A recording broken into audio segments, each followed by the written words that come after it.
Here's Cooper, four-man rush for Florida State, going to cut it loose. Phil Johnson caught it inside the 10. Phil Johnson on his feet, he'll cut back, and Jacksonville State has won at the Horn.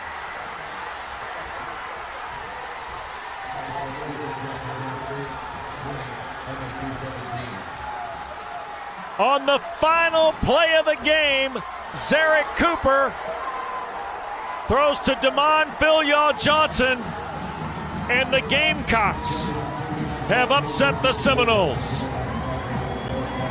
59 yards. Hello, everybody. Welcome to the Sports Talk with Chris Heidel. Yes, I'm okay after that game. Everybody was calling me Ewan on that's Ewan McCreeve. Everybody was calling me Saturday night, wondering if I was A, in the penitentiary, or B, if I'm on the. I'm like, okay, on life support. Yeah, yeah. So yeah, it was a big win for Jacksonville State over Florida State.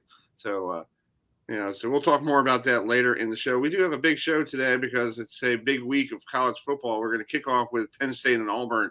Big matchup there in State College. With these two schools haven't played each other, Ewan, since a bowl game in 2000, and I think when it was an Orange Bowl game back in 2003 or something like that. So it's been a long time, but this is their first regular season matchup. Yeah, it should be interesting. And a packed house in Happy Valley, SEC, Big Ten. A big game for both teams. Exactly. And we got Mike Gross coming up in like 2 minutes here. Yeah, he writes for Penn State for the Lancaster Review up there in Lancaster, Pennsylvania. And then at 7:15, Brian Schultz, he's a staff writer for the Auburn Rivals. He'll be joining us to talk about the Auburn side of things. And then at 7:30, we'll talk to the voice of Albany football, Roger Weiland, who Albany and Syracuse have never played each other in football. They played a lot in lacrosse, so this is the first time for both schools. Yeah, it should be interesting to see how interstate rivals are always fun. Yeah. Before we bring in Mike Gross here, I had a chance to talk to an Auburn Tiger player, Owen Poppy, the other day on the phone, on the Zoom call, and I asked him about playing. What's the difference between the Big Ten and the SEC? Because we all know the difference. It's just football, but it's completely different in different leagues. So I asked him that question. Heidel. Hi, Owen. I hope you can hear me. Thanks for taking my question today. Playing in the SEC, what's the difference between the SEC and the Big Ten? Is it a little more? Are they a little more stronger, a little more faster? What's your observation looking into Penn State? That's a nice question, man. Nah, man. Football's football everywhere. I'll say the only thing that sticks out to me, they do a lot of more cut blocking. I don't respect cut blocking at all, bro. You be 6'6", 330 pounds. You running at me full speed and dive at my legs. Like I hate that about football. I wish it was illegal. But nah, man, they play their brand of football out there. Last two Big Ten opponents, we came up short that we played. So this is a lot of motivation going into this game, man. So we got something to prove. Yeah, that's a lot of motivation. This is a big game for to see what if Auburn has it to play against a big school like Penn State. Oh yeah, and in that atmosphere too is going to be nothing short of electric. I'm excited to talk to Mike about it and get his thoughts on the big game. Well, let's bring in Mike here. Hi, Mike. Guys. How are you? I'm great. How you guys doing? You look fabulous. Yeah, Mike. Big week up there in the state of Pennsylvania. So how's everything going up there? We're all fired up, not only about the game, but about the rumor that James Franklin might be going to USC. Wow. I heard that too. I heard a little bit about that too. So do you think he's going to just jump and go up to go to Southern Cal? I think that's a tough thing to do because you're going right into another fire. Yeah. Well, I know that he had some interaction with USC the last time this was being talked about, which was, I think, 2018 or 19. There's no question in my mind that he did. I shouldn't say I know. But there's no question in my mind. And I think it's more likely now because at that point they had not fired Clay Helton. Now they have. At that point, they had a different AD. and they seem to USC. Seems to have made a big commitment. They bought out this guy's contract for $10 million. Clay Helton had a $10 million buyout. That's monster. So they're not screwing around, and they're going to try to get a big name. And I think there's some reasons that it makes sense for James Franklin. But we tried to ask him about this yesterday in the weekly press conference, and he, of course, he didn't say. He said, "I'm going to address it with my leadership council," which is a bunch of his players. And obviously, he's not going to address it with his leadership council and say, "Guys, I'm going to USC. Okay, now let's get ready to beat Auburn." That's not going to happen. So, I think this is going to be an ongoing thing the rest of the season. To some extent, it will obscure the bigger story of the football games. And this is a pretty big football game. Mike, I wanted to ask you, especially we always talk about, conference, strength of schedule. Yep. Does the Big Ten need this win more now than ever, given that Ohio State just lost to Oregon? Well, that's a good point. Yeah, maybe they do. Yeah, that's certainly the prestige of the Big Ten is on the line a little bit. Although, Iowa going to Iowa State and winning pretty solidly. Mm-hmm. What Iowa has done so far has been pretty impressive. What Michigan has done so far has been pretty impressive. Sometimes people get carried away with the conference stuff. It's football games. I don't know. The SEC is a better league than the Big Ten. This just in. The SEC is a better league than the Big Ten. I don't think anybody who's really trying to be objective questions that. But Penn State is an almost touchdown favorite. Yes. And if they don't get this one, I think that will be a little bit of a gut punch to the Big Ten. Yeah, Mike, when I look at Auburn, obviously not big challenges the first two games on their schedule. So, all right. It's a couple of cupcakes to start off the season, Mike. So it's kind of hard to, gauge. Do you where do you foresee Auburn giving Penn State the most problems? In what aspect? It's really hard, not only because of what you said. They haven't played anybody yet, and they've destroyed the two teams they've played. But new coach, two new coordinators. The previous coach, Gus Malzahn, played a very unusual style, almost some wing T elements to the running game. Well, they're not doing that. They've actually thrown the ball a lot.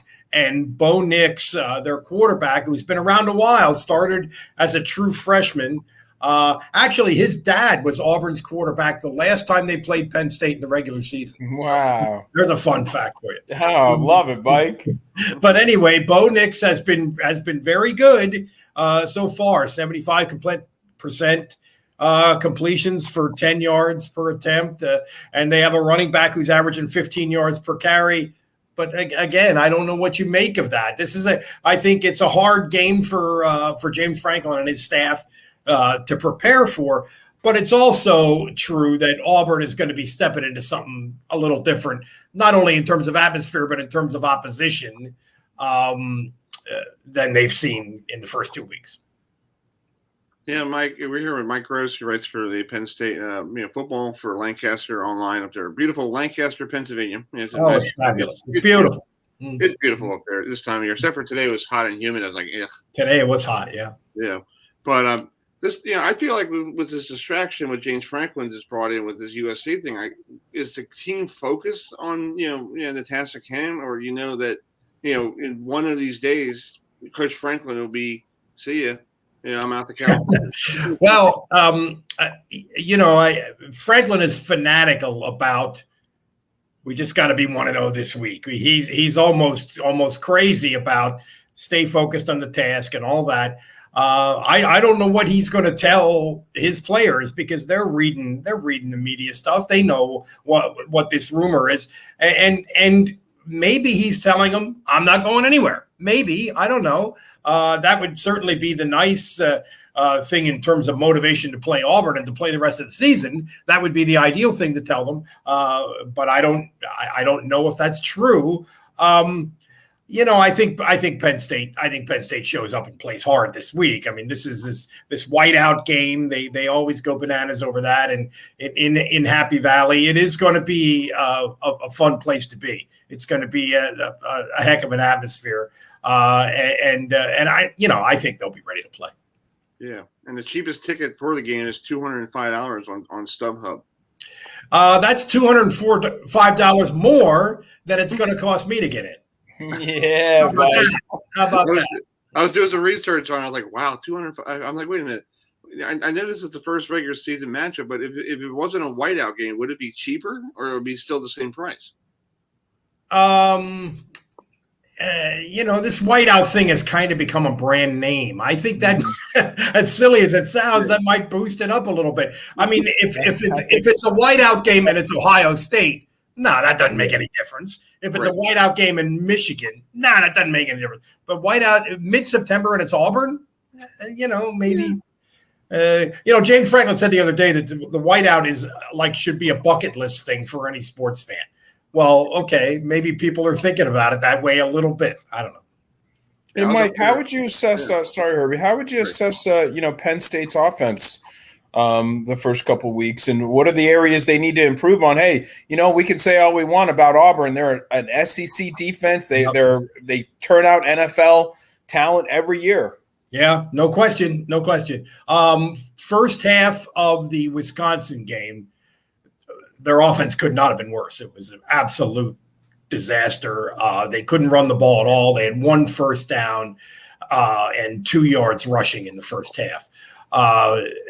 But then they made some adjustments. They have an offensive coordinator, Mike Yurcich, who is a very hot name in the business.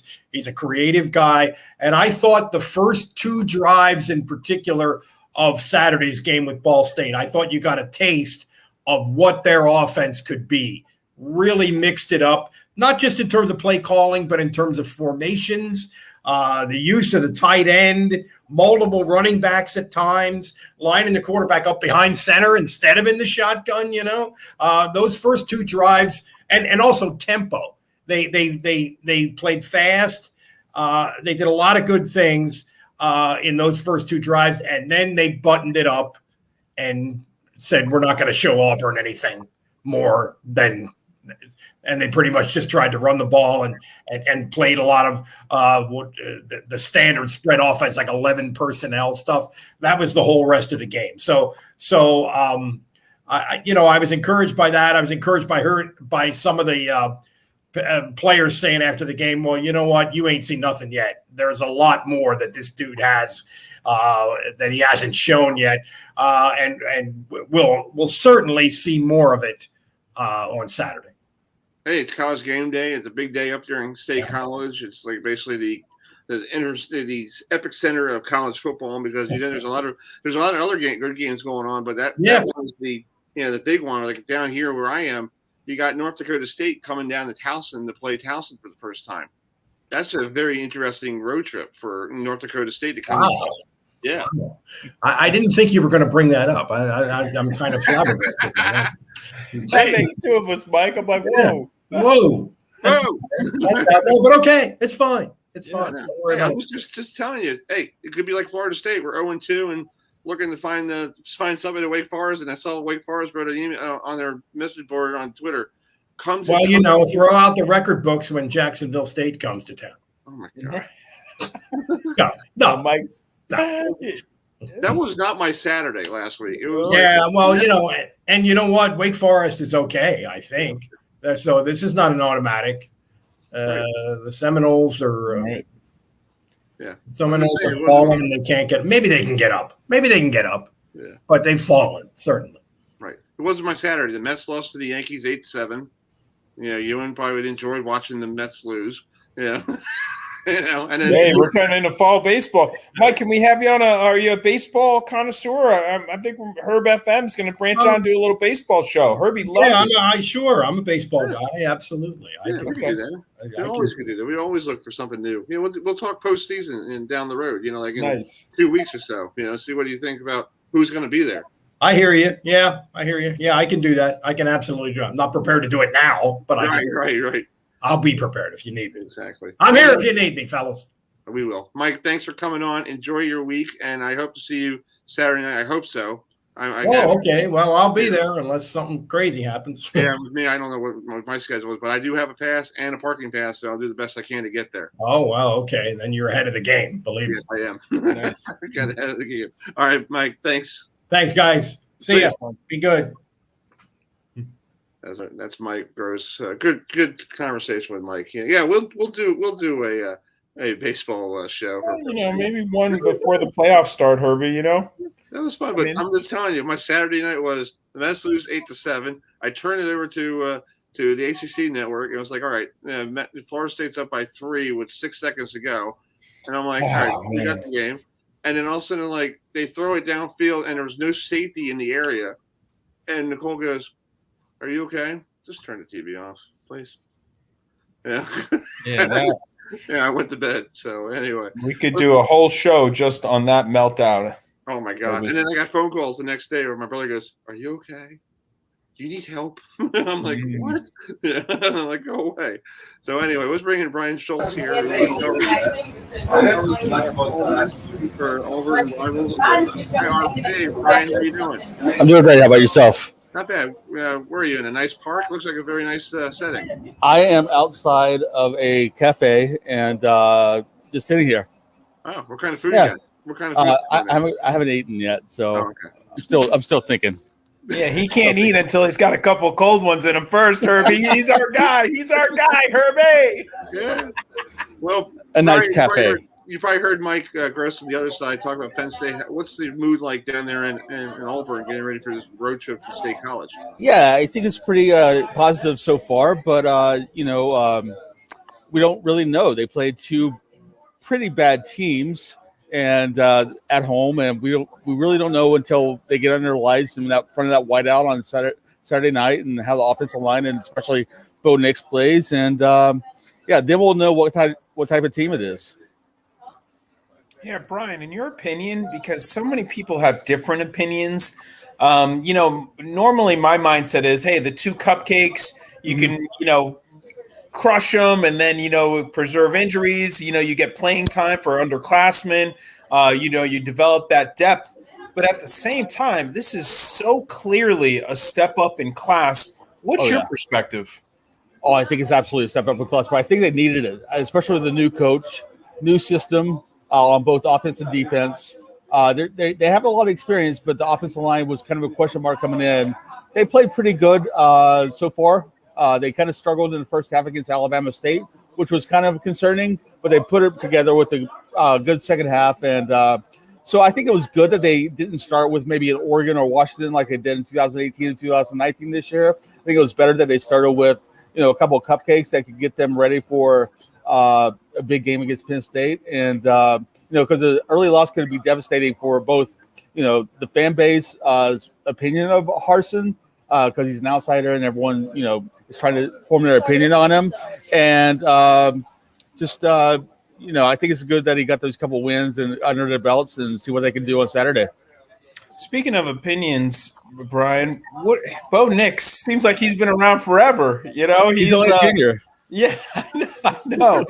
But the sample size is small, but give us a key area in where he needs to grow from last year to this year to take Auburn to another level. Standing in the pocket, stepping up in the pocket, which part of that was a bad offensive line. There's no ifs and buts about it. I mean, the offensive line has been bad, especially on the road. I wrote an article today saying this game could kind of change his narrative about him and playing on the road. In 9 games, he has 9 touchdowns, but 10 interceptions in true road games. And that includes the very, very bad game he played against a bad South Carolina team last year. He threw 3 interceptions all to that J.C. Horn kid.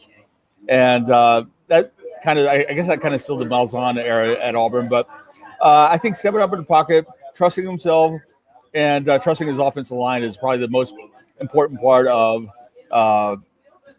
securing both, making him a better player and making him reliable on the road. Yeah, we're here with Brian Schultz, who writes for the staff writer for the Auburn Rivals. Yeah, a lot of good stuff on that publication. So, Brian, you were on the teleconference call yesterday with some of the players. It seemed like they were all excited. One of them almost got recruited by James Franklin. Yeah, Owen Papo. Yeah, so what was it like to listen to his story? It was pretty cool listening to him. James Franklin gave him a call. He went up there to see spring practice, and he was like, wow, this is a lot of people up here. Wow. Yeah, Owen Papo is he's been a leader ever since he was a freshman playing at linebacker. He's one of those guys that is consistently just tackling people. I mean, he can be in the backfield. He can be tackling receivers. He's from side to side from sideline to sideline. He's really, really fast, and he's been a leader ever since he got here. And he's one of the well-spoken ones, or the more outspoken ones, and he gets the job done. But I think this team is really excited. I think the new era kind of was a refreshing thing for a lot of these guys. I think that the Mount Zion area had run its course, and if it had been another year with him, I don't think Auburn would have a chance this weekend. But with Towson and this new staff, and you just don't know. We'll see. But some of those guys are ready for the big moment. You never know how Tank Bisbee is going to play. It'll be his first game in front of a full crowd, away crowd. Because last year, there was people with 25,000, 30,000 people. How he reacts, how the offensive line reacts, how these kids react, especially Nick Brahms, the center, who's a veteran, he's a senior, is going to be huge. Yeah, you got anything? Yeah, Brian, just one last question to kind of put a bow on it. We always talk about, conference, strength of schedule. With Ohio State, losing to Oregon, I believe that opens a door in the Big Ten that has previously kind of been shut even before we got on the field. How important do you think, just from the other side, is it for Penn State to get this win just for the conference? I think it's huge. I think the Big Ten took a shot with the Ohio State loss, which really surprised me after seeing both Ohio State and Oregon play in week one.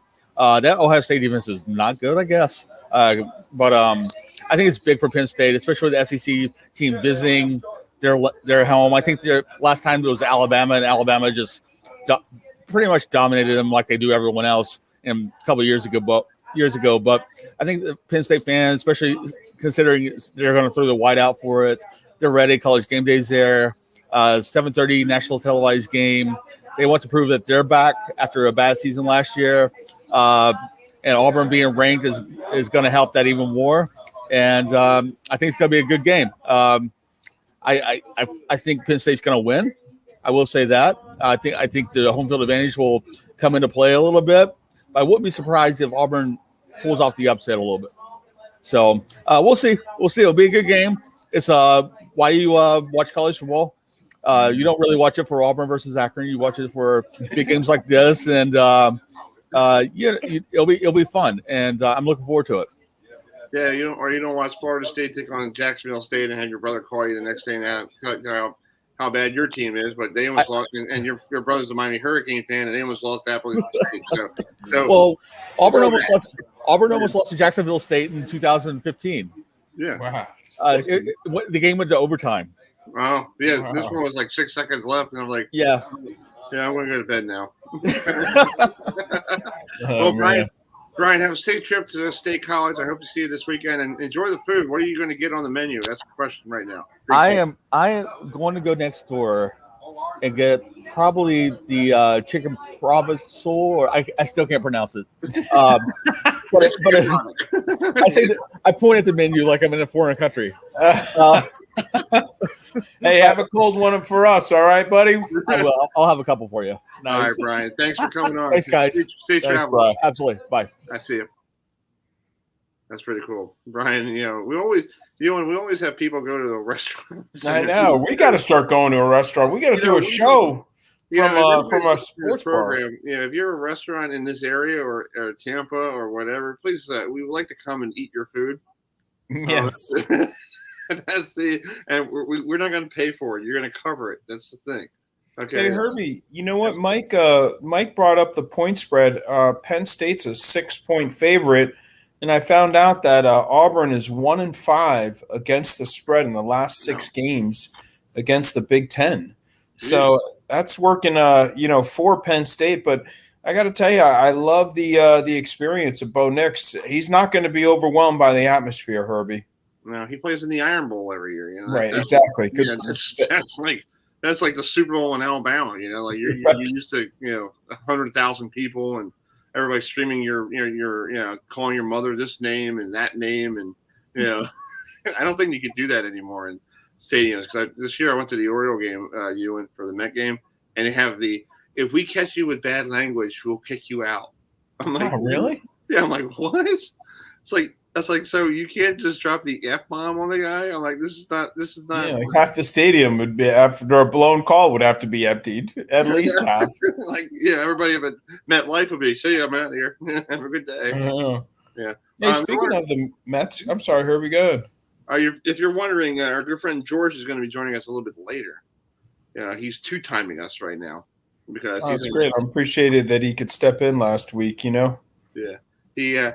He's going to join us a little bit later because he's on a podcast right now talking, Notre Dame football with a couple people. So he called me earlier, or I called him earlier, and he said he'll join us around the 8:30 mark to finish up the show and talk Central Florida and all that stuff.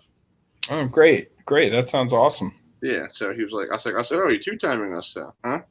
And I was like, oh, you want me to put the link out on the website? I'm like, wait a minute. If I did that, it would be like completely destroy my program. That's really I like the new title, Sports Talk with Chris Heidel. I like it, man. Yeah, I try to do everything. I try to talk around. I know. I could tell by the guest list tonight. Hey, I just sat there, dude. When you have the little squirrels going up here. Oh my goodness, Herbie. If I had an opportunity to make it 3 hours, I know you would. I know you. It's a beautiful thing. Back the reins, it's like, wait a minute. Ewan's always saying, like, why is it 2 hours long? And I'm thinking, we'll just pull it back a little bit. And I'm like, wait a minute, I have to. And then I had two people who emailed me, like, we'd like to come on. I'm like, crap. I was like, what are we going to do with this? And I taped some. It's a long season. Yeah. I taped a couple of interviews today, so I have it for this weekend. But I was like, crap. I'm like, what am I going to do? I'm like, all right, well, I guess we have to do this. So yeah. So next, let's change turn the page. Our good friend Dan Tatora is up in good old Syracuse. Syracuse is home this weekend against Albany, so he gets a chance to see Albany for the first time. And I asked Greg Acuso, the head coach of Albany, who I keep on messing up his last name. I just call him Coach now because his last name is so hard. Been there. Yeah, I've been trying every day. I just like, hi, Coach, how you doing? Yeah. So I talked to him on Monday morning on the teleconference call, and I asked him about have you ever met Coach Babers, and what did you think about Syracuse defense? Go ahead, Chris. Hey, Coach, it's Chris Heidel from Hermanton Radio. How you doing? Good. How are you? Hey, sorry about a couple of weeks ago with the schedule issue. I apologize for wasting your time. We'll work on that down the road. Playing Syracuse and Coach Babers, do you know Coach Babers very well? I've met him a few times. I have a lot of respect for Coach Babers. He's one of those coaches that when he gets a job, he takes his staff with him, and I've always respected guys like that. So many times assistant coaches are lost out in those situations, and sometimes it's nothing you can do about it. But he's traditionally taken his guys with him, and he's done a good job everywhere he's been. And they're an improved football team over what I saw from last year, and you can see the talent rise on their team. They won their first game and played really pretty well most of that Rutgers game, and it just didn't work out for him. So he's done a good job. He's got a system he believes in, and they're certainly gonna try to wear us out and use their speed to put us in a lot of bad situations, which he does a good job of getting you in. Do you feel like Syracuse defense is pretty good? Because I know they played really well against Rutgers. I saw that game too. They looked like they were keeping them in the ball game. Yeah, they're fast. I mean, they give you a lot of looks, and they're very, very athletic, and they've got some really good pass rushers. They present a lot of problems on defense. I think their defense is very good. And offensively, they've got a couple a receiver that can fly, and a really talented tailback, and I think their quarterback's really progressed since last year. So it's always a tall task for any of us to get into these games, but We got to go play our best. If we can put our best foot forward in all three phases, we'll have a chance to play well. Yeah, it's on the ACC network, so that's pretty good for you guys. Yeah, that's not bad. Yeah, well, have a safe trip. Have a safe trip to Syracuse. Thank you. All right, that's great. Cuso, the head coach of Albany Great Danes, taking on Syracuse this weekend. So that's the battle of the Empire State there, buddy. Yeah. It should be interesting. I mean, I love Herbie, I've always loved FCS schools playing Power 5, Exactly. It just can make for good drama, as you know from last weekend at Florida State. I know.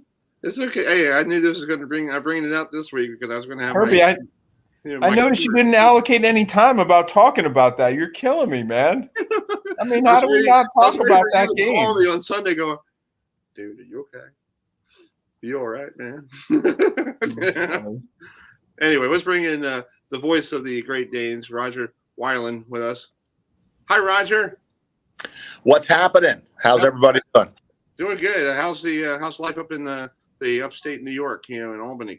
It's all good, man. We just got done with the Saratoga racing season. We spent a lot of time watching the horses track up here in August. So September, now we're college football. We're going to another dome. We've already been to one dome. We're at the Fargo Dome. Now you have the orange, the Carrier Dome. Or is it the dome now in Seattle and Syracuse, or is it what do they call it? Because it was the Carrier Dome. I don't know. I got to do my homework on that because somebody corrected me. I do television up here in Albany too, sports director at the NBC. And I said Carrier Dome the other night, and somebody sent me an email and said, "You better double check. I don't think they call it the Carrier Dome anymore." Jeez. I'm like, all right, well, as far as I know, it's a Carrier Dome, but maybe it's not. They've renovated, so maybe they tweaked the name a little bit. Yeah, I heard about it. They fixed it all up, and it's all nice and new. And I guess they cut Jim Boeheim's check again or something, so they got more. Boeheim has to coach for the next 6 years to make up the money that he lost. Well, and he'll have no problem doing that. He's not retiring. Exactly. Well, Roger, talk about this game going on last week. Tough loss to Rhode Island at home. Coach Cuso was talking about on the teleconference call, on the Zoom, this stuff here and there has to be fixed. Is that what they need to do against Syracuse? Because Syracuse could probably run them out of the dome. Yeah, well, they better fix the hold on field goals. That'd be the first thing to fix. They had 2 field goal attempts. They never got the kickoff. Okay. And they were, Yeah, we have, I guess, up in New York, is the governor taking over the internet again? They change who is holding for kicks this week. My guess is he might do that. Mm-hmm. And then they gave up a 50-yard punt return. Oh, wow. So that's special teams is something they have to work on. Yeah, that's basically more or less everybody else. It's what everybody's doing these days. Special teams. Yeah. And unfortunately, that was a CAA conference game. So they were a 25-point underdog at North Dakota State and covered. It was 14-6 at half. It played very respectable out there. They actually did a pretty good job. And then the home game hurts. Now back on the road, I don't know what the spread is or line is on this game on Saturday, but certainly Albany's not going to be. So we'll see what happens. The quarterback has been pretty good under Kuffler. Could be better. Haven't been able to really get the running game on track. They got a good back in Carl Mofor, but North Dakota State just keyed on him and he couldn't get much going. He ran for 85 yards. Against Rhode Island, but Mofor is a fifth-year guy. He's a good player, but they haven't been able to get him going yet. And he's from Maryland too, so he's from Maryland. Nice kid, good football player. Roger, wanted to ask you a little bit about when I look at the Syracuse team, I see the offensive struggles, but their defense is playing pretty well. They held Rutgers to under 200 yards. How do you feel that Albany will do moving the football against the stingy defense? Well,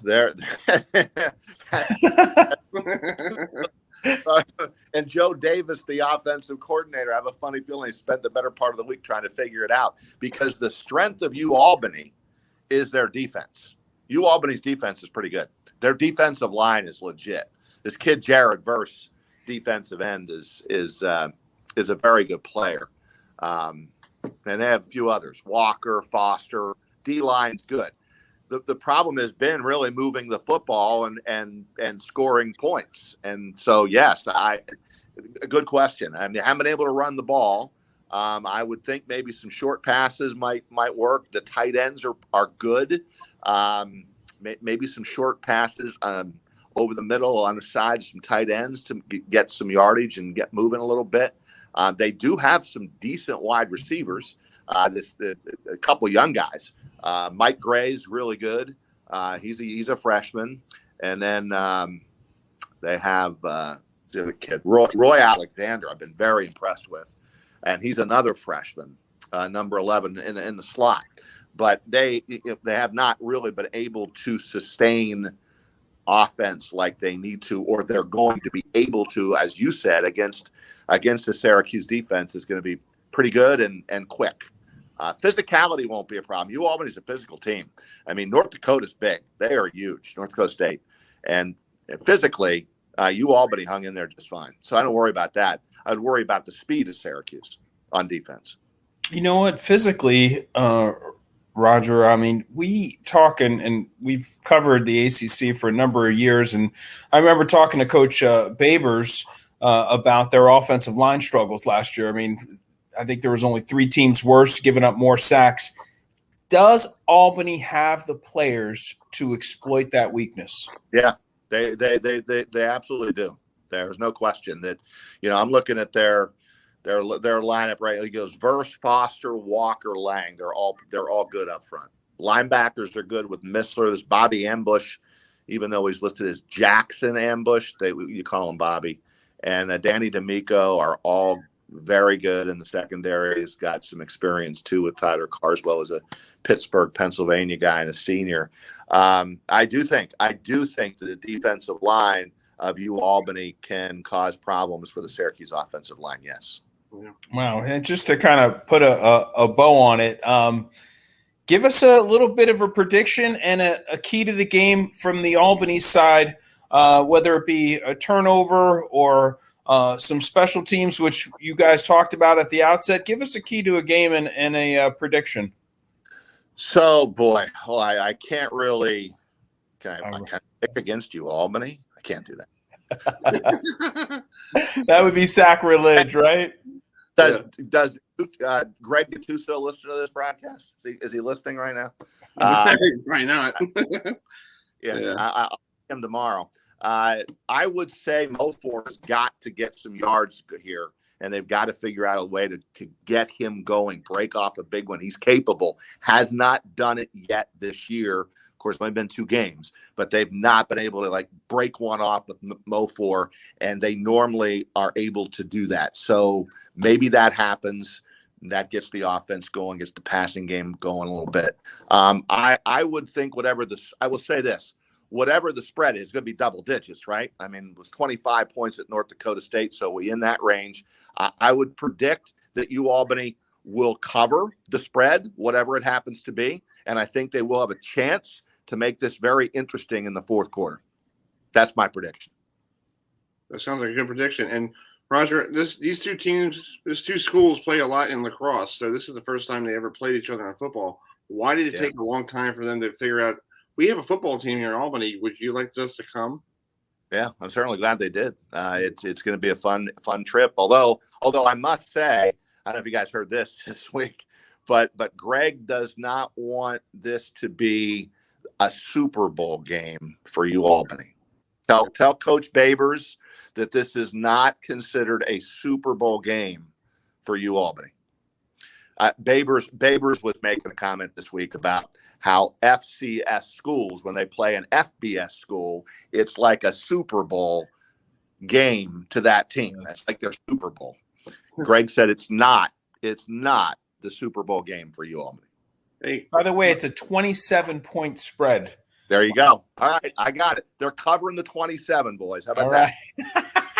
Hey, drinks are on these guys when that happens, pal, okay? Let us know where to send the champagne. Herbie, you're in, right? Yeah, I'm in. I'm in. Hey, look, just make for a quick game because I got my Penn State shirt on. State guy, and that kick is what, at noon. I'll be blowing out of there, getting back to Albany so I can watch Penn State and Auburn on Saturday night. White out at Beaver Stadium, and go Penn State. Hey, I found out something this week. Greg DeCuso picked off somebody in the Carrier Dome when he was with Penn State. He had I know.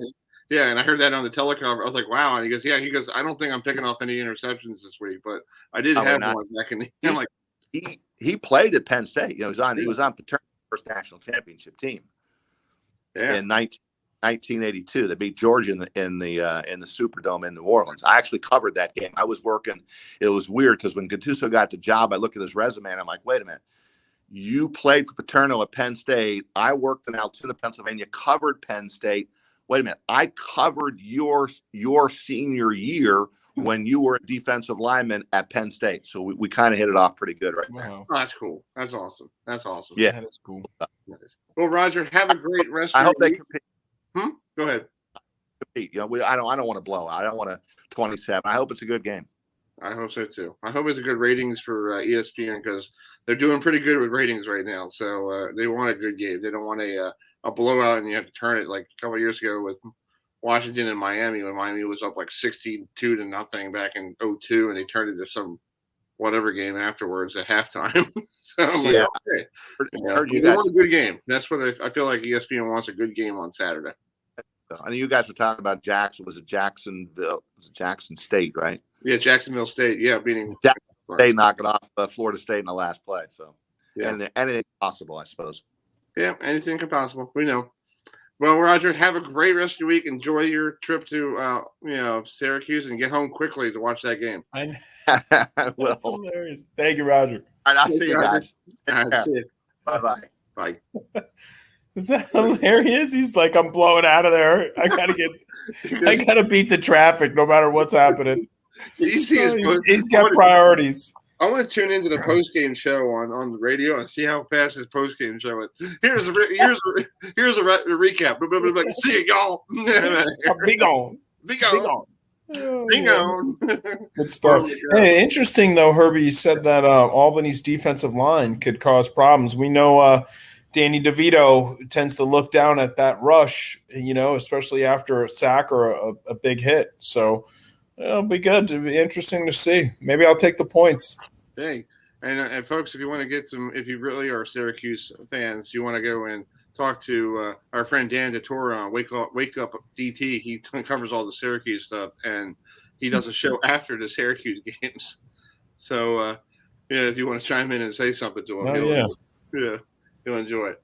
It's 7:42 here on a Wednesday evening. A big week of football, coming around this parts.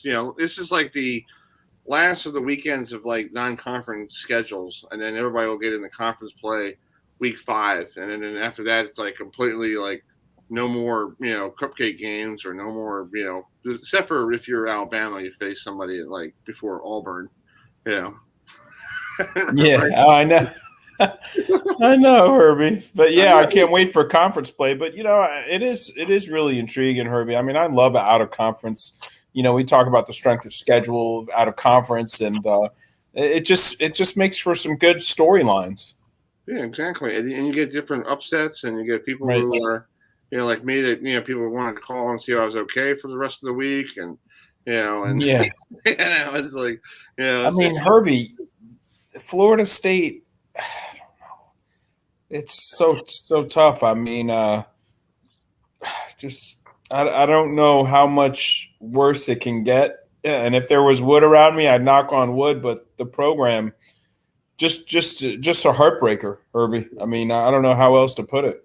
Yeah. Well, I talked to Bud, our good friend Bud from down in Nashville, and he texted me the other day, and I asked him, why do you put everything in prevent defense at the end of the game? He goes, well, because they think that's an easier defense to get people to get the football. I'm like, you saw it at the Ravens game the other night, another prevent defense. Why do you put it in prevent defense? What is wrong with man-to-man? With that game, when the game is close, like tied or up by 3, you go man-to-man, not prevent defense. You're not up 45-10. Come on. Well, geez, lesson learned, Yeah. I mean, Folks, thanks for joining us here. And this is the Sports Talk with Chris Heidel and Ewan McCreef right there. Down there in the new brand new Tampa. Hey, appreciate the plug, Herbie. In the brand new Tampa office. Yeah. Hey, Port Richey, Florida is where I'm at. Port Richey. Florida. Yeah. And that's how far is that from Tampa? It's about a half hour, 25 minutes. Okay. So how was? But I'm 15 minutes from the beach, Herbie.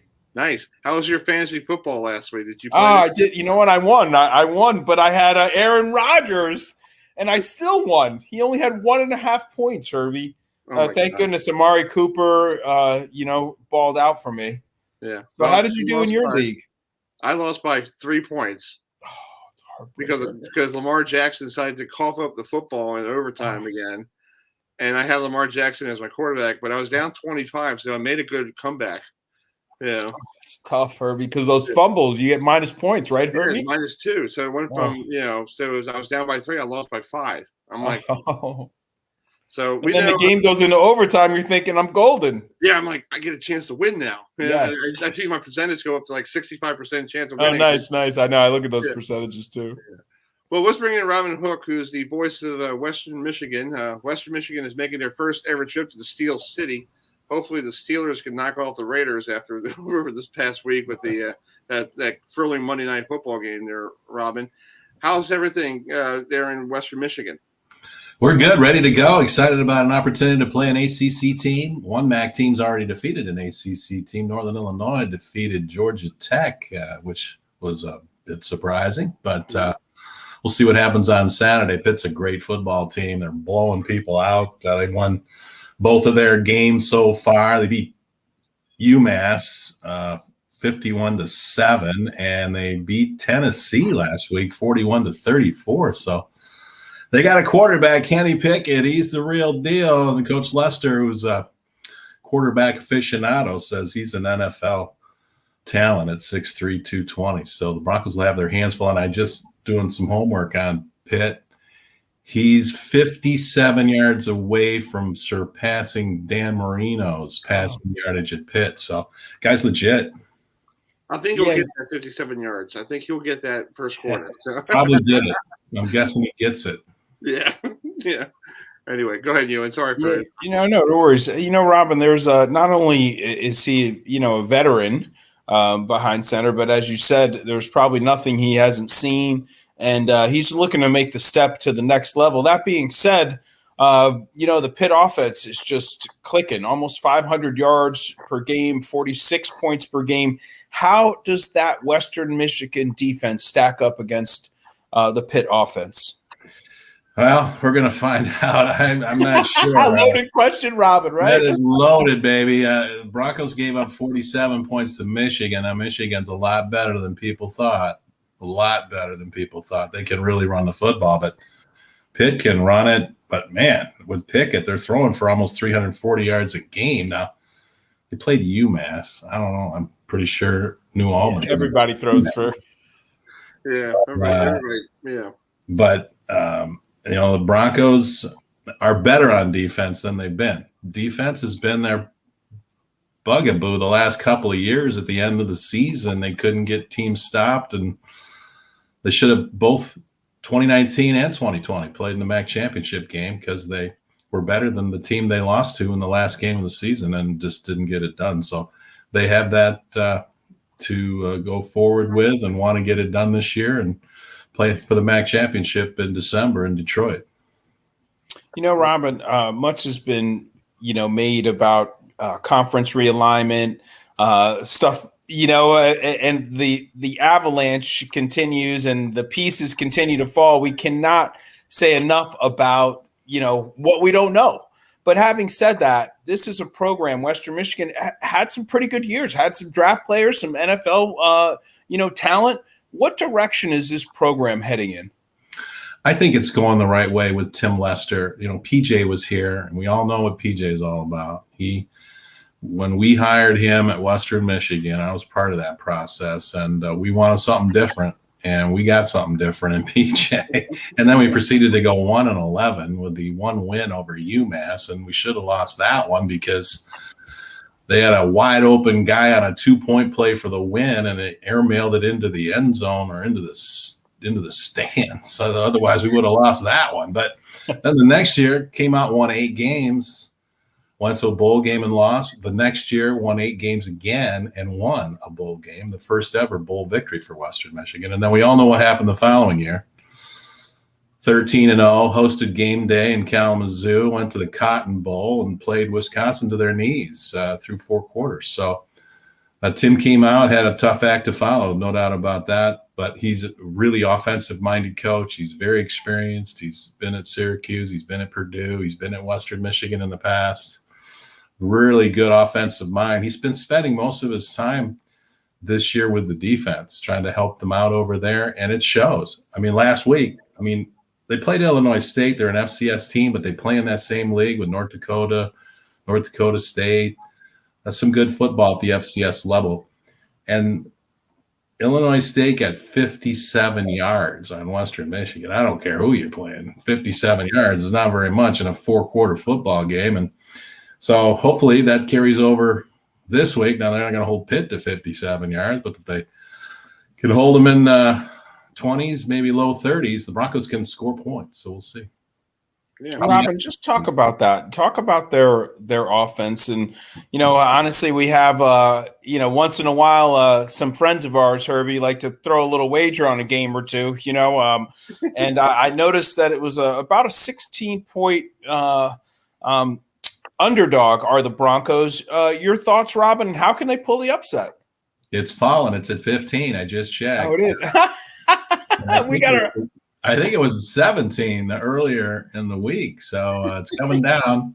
Broncos are loving the folks are loving the Broncos. So Caleb Ellaby is the quarterback for Western Michigan. He's a great quarterback. I believe he's an NFL talent at quarterback. Wait till you see him throw the football. I mean, it is impressive. He's got hands as big as meat hooks, and he grips that football and can throw it. I bet he could throw it the length of the field if he wanted to. So, and he's learning how to play the position. Tim is a quarterback, and Eric Evans, the passing game coordinator. They really worked with them. He understands the offense. He knows how to read defenses, and he can check out of plays. The Broncos run an RPO, run pass option, inside zone, outside zone, and a lot of dig routes, and corner routes, and crossing routes. So you're going to see a lot of that this weekend at Pitt, if the Pitt defense lets them do it. They got some dudes over there now. This number 8, Cansey, Tim Lester was talking about him, the defensive tackle for Pittsburgh. He's really good, and he's not alone back there on defense. So they got a guy named Habakkuk Baldonado. Got a great name, so I'm sure he's a good football player too. Yeah. Right. Let's talk about, you've been there so long. You've been there since when I was looking at your bio, 1984, you started working with Western Michigan. You've been there since the days of, before they became, a MAC school and all that stuff. What's it like watching the team grow for years? Wow. Yeah. Herbie, you really brought up a good point. Yeah. When you think back to 1984, Western Michigan was in the Mid-American Conference. It's not a charter member, but joined shortly after the league was formed the following year or two, and have been in the MAC ever since. I was a student at Western Michigan in the 70s. I got into local radio in Kalamazoo, and then we became the station that carried the Broncos in 1984, and I've called every Bronco game since then for football, and I've seen the ups and downs. We've certainly had them. We've been to a bunch of bowl games, only won one, but won a couple of championships during my time in 1988 with Al Moldy, who came from Eastern Illinois, won a championship, and then didn't win another one until 2016 when PJ came to town and rattled off 13 straight. So that's what they want to get back to. They've been really close. They've been really close the last 2 years and haven't been able to finish the deal. So, and these non-conference games are fun. They're fun to play. We've got some Pittsburgh guys that are going home. We've got 2 guys that transferred from Pitt starting on the Bronco defense. They're excited about going back to Pitt and playing against their former teammates. Bryson Garner's a safety and Theron Coleman's a corner. So they're going to get a chance to play in Heinz Field against the Panthers, where they were playing for the Panthers not long ago. So They're looking forward to it. And we got another kid, Skye Moore, who's really explosive, very talented wideout, who is also from the Pittsburgh area. He's excited about returning home. So trying to get back to the top of the mountain, but it's tough in the MAC. Everybody's good. Everybody's got about the same budget. Everybody, recruits the same level of player, and you got to coach them up, and you got to hope for a healthy season, and usually the healthiest team and the team with the best quarterback wins the MAC pretty much every year. That's true. And it's cool. And you guys have a good championship game in Detroit, and at the where the Lions don't have a postseason game anyway, so it's good to have postseason football there. The stadium's available in December. Those guys are done.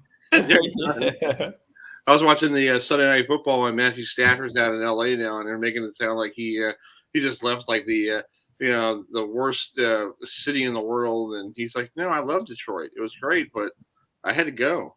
I had to go find a winner.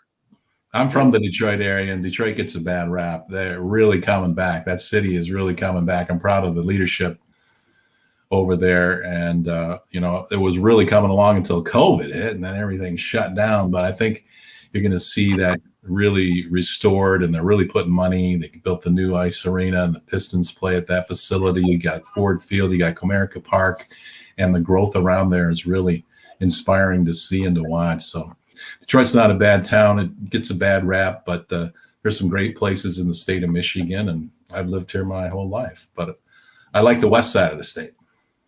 That's awesome. Well, Robin, thank you so much for coming on tonight. Enjoy your trip to Pittsburgh, and when you get to Pittsburgh, there's a great place to eat that I've been talking about a lot. We know we're talking. It's called Polani. It's the best cheesesteak in the world. So go there and get something to eat, because there's like a lot of franchises up in Pennsylvania. I live here in Maryland. It's only an hour away from one up in York, Pennsylvania, and my girlfriend and I love going up there, and it's great food. I'll check it out for sure. Thanks for having me on. Do you guys get paid to do this stuff? No, we do it for fun. Oh, okay, great. Well, you do a great job. I enjoyed sitting and listening to the other folks on the show. So I appreciate that. We try to keep it like good old family sports thing. We love to keep the family involved. I love it. Back in my radio days, I did a sports talk show and had a blast doing that. So I do it for the love of the game, the love of each other, Robin. It's awesome. And I love it during the week because I get the schedule done later on the weekend, and he's like, "Good job, I'm ready to go." Thanks for joining us, Robin. You can't beat it. You can't beat it. Thanks for having me, guys. Okay. Thanks for coming on. See ya. All right, that's the voice of the Western Michigan Broncos. Robin Hook, who they are heading out to Pittsburgh this weekend to take on the Kenny Pickett and the Panthers. Or Kenny Pickett's been around for how many years? Oh, for forever. But hey, interesting that there's a couple of players that that entered, I guess, the transfer portal, and that that are going back. That is an interesting storyline, Herbie. Yeah. Well, after we're done with this tonight, I know we're here until 9:00. But if you have your DVR or anything to record, did you get a chance to see what ESPN played last night on 30 for 30? No, what was it, Herbie? They made a documentary about the '86 Mets, how they completely. Oh, wow.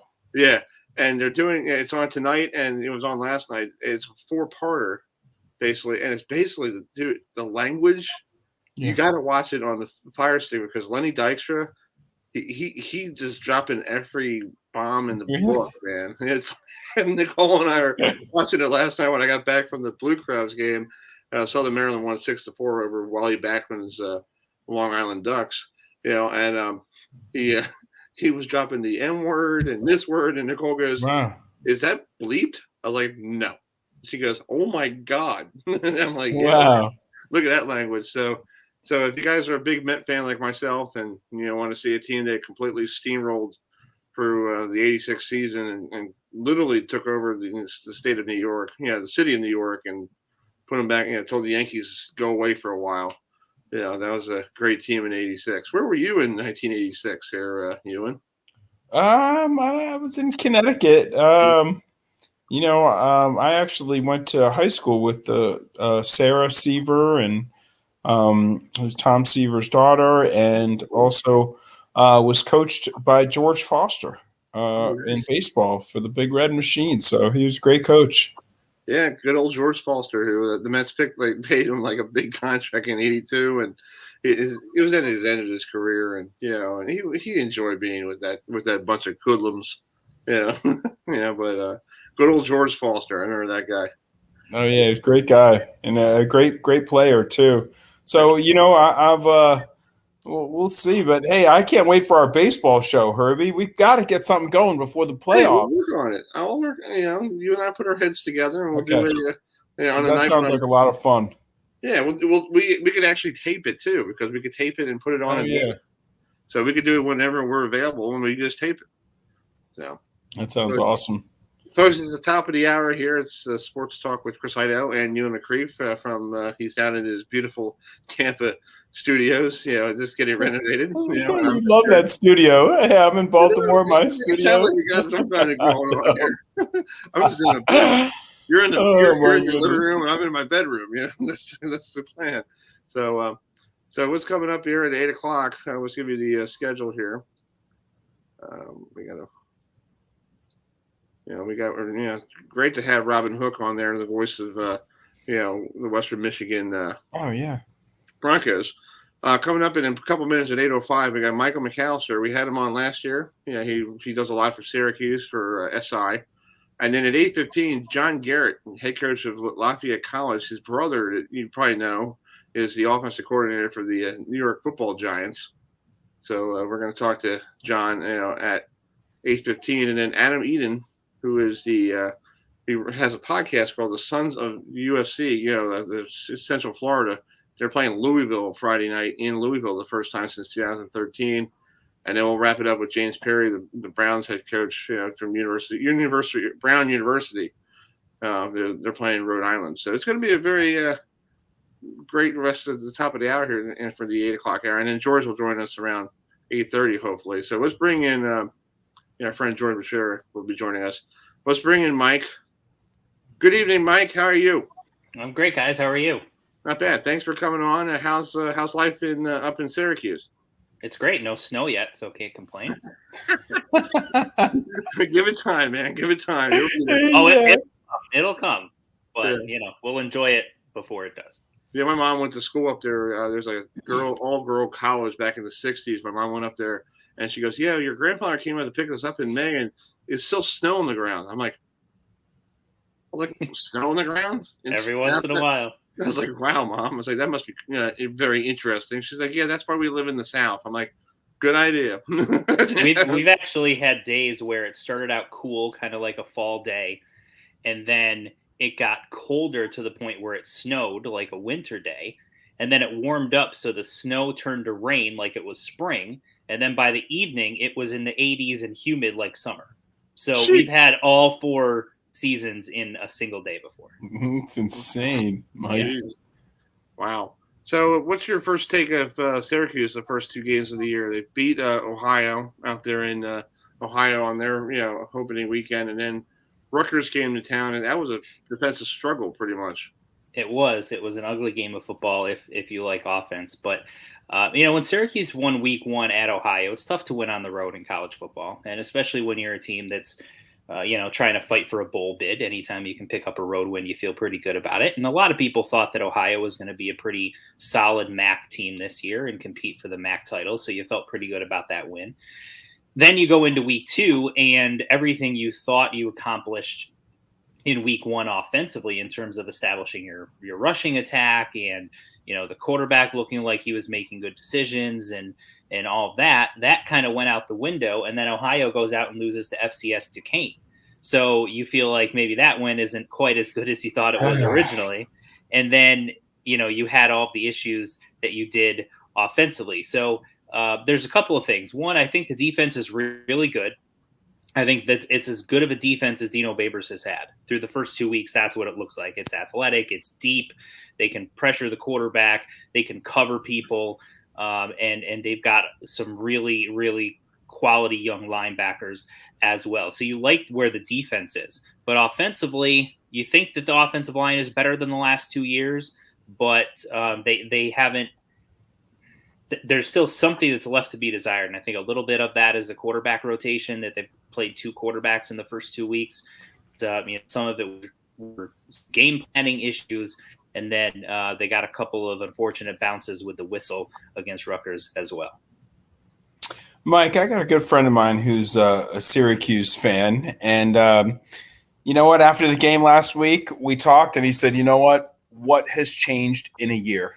He said, "I see the same tendencies. I see the same inconsistencies. I know it's an early sample size, Mike, but does he have a point?" To some extent, and here's where he does have a point. Some of the concerns with Tommy DeVito last year, in terms of when he gets pressured, he panics a little and can make some subpar decisions. You saw a little bit of that in week 2. You didn't see that at all in week 1 because he largely wasn't pressured. But the offensive line is improved. I do think they have a legitimate rushing attack behind Sean Tucker.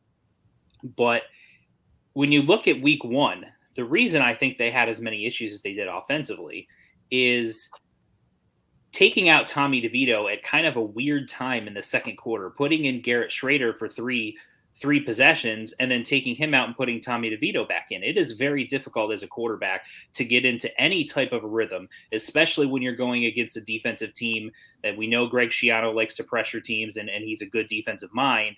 So you combine all of that, and you've got 2 quarterbacks trying to get into rhythm, and right as they feel like they might be starting to get there, you take them out. Tommy DeVito's first 3 possessions, they didn't go 3 and out in any of them. They bring in Garrett Schrader. He goes 3 and out in his first 2. And in the second and third of Tommy DeVito's possessions to start the game, they drove deep into Rutgers territory. They drove down to the Rutgers 5-yard line before Taj Harris fumbled the ball, even though it really wasn't a fumble, that the referees botched that call. But regardless, there was a fumble down at the Rutgers 5-yard line that turned the ball over. That wasn't Tommy DeVito's fault. The very next possession, they had a 12-yard run by Sean Tucker that got down to the Rutgers 25-yard line. Again, the offense is moving, you're running, you're throwing, they're getting into a little bit of a rhythm. And there was a holding call that called that back. Again, not Tommy's fault. That put Syracuse into a 1st and long, and the drive didn't recover. But the offense looked like it was starting to get into rhythm. Then you take him out, and I don't think they ever figured things out from an offensive standpoint. So I think they've got to figure out the quarterback position, and then I think they've got to open up the playbook in terms of their play calling a little bit, and perhaps target the tight end once in a while would be helpful as well. Yes, Mike, and that the play calling and just, I mean, get the ball down the field. I understand about completions and building confidence, but I mean, we're a couple of weeks away from opening ACC season, and my friend he's like, it's just going to be another frustrating year. Mike, they're always, the old adage is, when you have 2 quarterbacks, you don't have one. What has one shown? I mean, you mentioned, I mean, obviously a limited kind of, we don't have much. We have 2 games, but in your opinion, what should Dino Babers do going forward? This is what I would do if I'm Dino Babers. I go into the game. They're playing Albany this week, right? It's an FCS team. You should beat Albany if I'm playing quarterback, okay? So if I'm Dino Babers, I tell Tommy DeVito, you've got the whole first half. It's all yours, but you're coming out after that. And I tell Garrett Schrader, you've got the entire second half. That's all yours. You're not coming out, barring some sort of injury. And normally in those type of games, you hope to get a big lead early and you kind of play vanilla and just run the ball in the second half and run the clock out. I don't do that in this game. I put Garrett Schrader out there and I run my offense. I run tempo. I want to see what he can do. And then you make a decision after the game based on partially that performance, but also what you've seen in practice. And even if it's very close, you make a decision. Tommy's our guy. Garrett's our guy. And he is your starting quarterback going forward, barring a game where he starts 0 for 10 and throws 3 picks. Okay, now you take him out and put the backup in, or some sort of injury. That's our guy. No more quarterback rotation, because the adage that you mentioned, if you have 2 quarterbacks, you don't have one. When they first started talking about doing 2 quarterbacks, that was the first thing I thought of. I'm not a fan of it. I've never been a fan of it. And I think this is the perfect week to sort that out and sort of end that for the rest of the season. Yeah. I think it's stupid to have two quarterbacks back and forth. You got to find somebody's consistency. Because I know the Gators used to do that a couple of years ago with Steve Spurrier. He brought in when I was growing up, Spurrier had one guy come in and one come out. You don't like I said, the offense doesn't get any rhythm, and it doesn't work. And why does coaches still think that's the greatest thing to get a spark? Like I understand your starting quarterback struggling, you want to pull them out and put somebody back in, but find the hot hand and leave them alone. Yeah, and it's in the rare instance where that's worked, it's because you've had elite quarterbacks with elite skill sets. You just happen to have two of them, right? You had one that was an upperclassman and then an up-and-comer as a younger guy. I think back to Tim Tebow when he first started with Florida early in his career. He would come in for a package here or a couple of plays here to take advantage of what he did well. You don't have that situation here, right? You don't have a Tommy DeVito and a Garrett Schrader who are elite quarterbacks at this level who have elite skill sets that can really help you. Now, they can do some positive things. I think both have the potential to be a starting quarterback on a team that competes for bowl eligibility. But the problem is when you don't have two elite level, high level, top tier guys, it just, as you said, nobody can get into rhythm. And I think it hurts the entire flow of the offense as well. Yeah. And I was just reading a couple minutes ago, you guys are dealing with a COVID situation up there now. So that's like another double whammy. You got that problem. So what is the protocol is this game right now? It's a Wednesday night. What do they have to do to make sure everything's ready for Saturday at 12 noon when Albany comes? Because they're two different, leagues. So Dino Babers, for those that are unaware, Dino Babers had taken a COVID test and is awaiting the results of it because he came into close contact with someone who tested positive. Okay. So there's been no indication that there's been contact tracing beyond that. I know that he, during practice and team meetings and stuff like that, he wears his masks as does most of the team to comply with the university's indoor mask mandate. So there's some, positive there that could limit the potential spread. We don't know what contact tracing it would result if he were to come back with a positive test, but he doesn't have any symptoms, so that's good. And I don't think we're aware of his vaccination status either. But what the ACC has said in terms of their protocol, it's that there's no more rescheduling of games. If you don't have enough players because of COVID, if there was a situation where Babers tests positive and through contact tracing, there's 40 players for Syracuse that aren't available, and you're below the minimum threshold of players that you have to have available in order to play, which I think is either 55 or 60 or something like that, then you forfeit the game. Now, I don't think that's going to happen in this situation. There's been no indication that there's extensive contact tracing to have to be concerned about a positive test from Dino Babers, because those people would be in quarantine at the moment as well. And we haven't been told that that's the case, but it certainly is something to monitor. And, Syracuse fans that want to move on from Dino Babers already, they might get a look at a different head coach on the sideline Saturday, depending on the results of that test.